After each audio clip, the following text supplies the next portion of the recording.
দেখো বন্ধুরা দেখো, এই যে এটা হচ্ছে আমাদের গ্যারেজ। তো গ্যারেজ শ্রীকৃষ্ণ অটোমোবাইল পড়ুয়াশারিলি পার হয়ে যেতে লাগে তোমার 1 নম্বর পেট্রোল পাম্প পার হয়ে 2 নম্বর পেট্রোল পাম্পের লগে। তো এখন আমি বসে আছি, তো ভাত খাইলাম মাত্র, খাইয়া এখন বসে আছি। তো এখন দেখো এই একটা FZ ভার্জন 3। তো এটার আমরা ক্লাস খুলবো, ক্লাস কভারটা খুলে রাখলাম। আর এদিকে দেখো, এটা একটা মেশিন। এই মেশিনটা খুবই ভালো, কারণ কি লেগে ভালো, যে কোনো বস্তু একটা নাট বল্টুই হোক খোলার লাগিয়া খোলার দরকার পড়ে না। এটার একটা ভাইব্রেশন আছে, ওই ভাইব্রেশনও খুলে দেয়। তো সাউন্ড শুনতে পারতো স্যার, মেশিনটা খুব মজা মেশিন একটা। এই মেশিনটা হইলে তোমার যে কোনো নাট বল্টু খোলা খুব সহজ হয়ে যাবে। তো আর এদিকে দেখো একটা স্কুটি।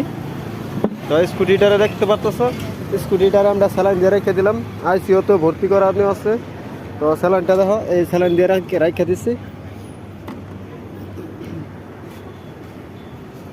তো স্যালাইনটা আইসিওর থেকে ভাই করে নেওয়ার আগে স্যালাইনটা শেষ হয়ে গেলে আইসিওর থেকে ভাই করে দিব। তো আর ওইদিকে দেখতেছ পালসার 150, এটার অপারেশন করা হয়েছে। তো মানে অপারেশন করা হইব এটা পুরো ফুললি। আধা হানা বর্তমান কাটটা রেখে থই দিছি, এটা ফুল অপারেশন হইব। তো দেখো, এই যে দেখো দোকান, এই দেখো বড় বড় গাড়িও চলে আবার এদিকে।